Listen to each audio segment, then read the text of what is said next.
اعوذ باللہ من الشیطان الرجیم، بسم اللہ الرحمن الرحیم۔ ناظرین السلام علیکم۔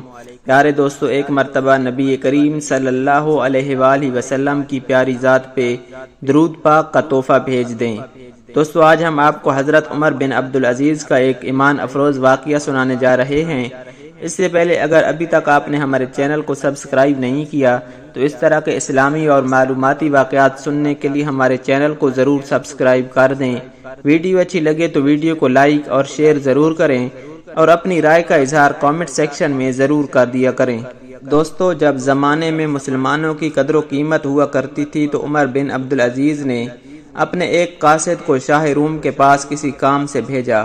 قاصد پیغام پہنچانے کے بعد محل سے نکلا اور ٹہلنے لگا۔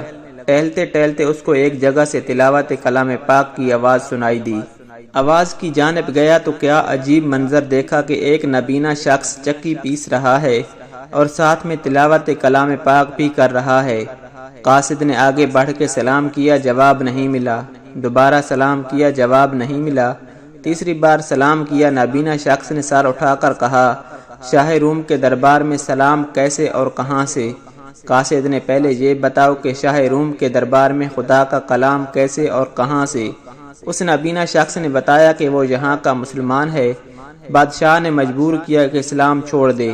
انکار پہ سزا کے طور پر میری دونوں آنکھیں نکال دیں اور اس کے بعد چکی پیسنے پر لگا دیا۔ معاملات طے کرنے کے بعد قاصد واپس آیا تو حضرت عمر بن عبدالعزیز کے سامنے اس قیدی کی بات بھی رکھ دی۔ کیا لوگ تھے! حضرت عمر بن عبدالعزیز نے کوئی مذمتی بیان جاری نہیں کیا اور نہ 5-10 منٹ کی خاموشی اختیار کرنے کا حکم دیا، نہ اجلاس بلایا، بلکہ کاغذ قلم لیا اور یہ تحریر شاہ روم کو لکھ بھیجی۔ اے شاہ روم، میں نے سنا ہے کہ تیرے پاس ایک مسلمان قیدی ہے اور تو نے اسے بے ظلم روا رکھا ہے۔ میری یہ تحریر تیرے پاس پہنچنے کے بعد اگر تو نے اس قیدی کی رہائی کا پروانہ جاری نہ کیا تو پھر تجھے ایسے لشکر جرار کا سامنا کرنا پڑے گا جس کا پہلا فرد تیرے محل میں ہوگا اور آخری میرے دربار میں ہوگا۔ شاہ روم نے انکار کیا اور شاہ عبدالعزیز نے ایسا ہی کیا جیسا اس نے کہا تھا۔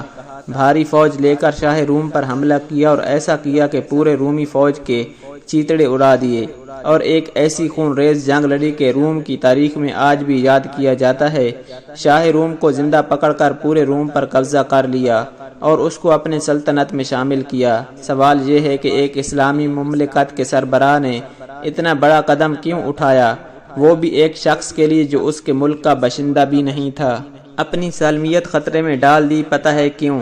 کیونکہ انہیں معلوم تھا کہ اگر ایک مسلمان کی حرمت خانہ کعبہ سے بڑھ کر ہے تو جغرافیائی حدود سے بھی بڑھ کر ہے۔ کیونکہ انہیں معلوم تھا کہ رسول اللہ صلی اللہ علیہ وآلہ وسلم نے صرف ایک صحابی حضرت عثمان بن عفان رضی اللہ تعالی عنہ کے لیے 1500 صحابہ کرام سے موت پر بیعت لے لی تھی۔ انہیں معلوم تھا کہ ہادی عالم یہ فرما گئے ہیں کہ تمام مسلمان ایک جسم کی مانند ہیں، ایک حصے کو تکلیف ہوتی ہے تو تمام جسم تڑپتا ہے۔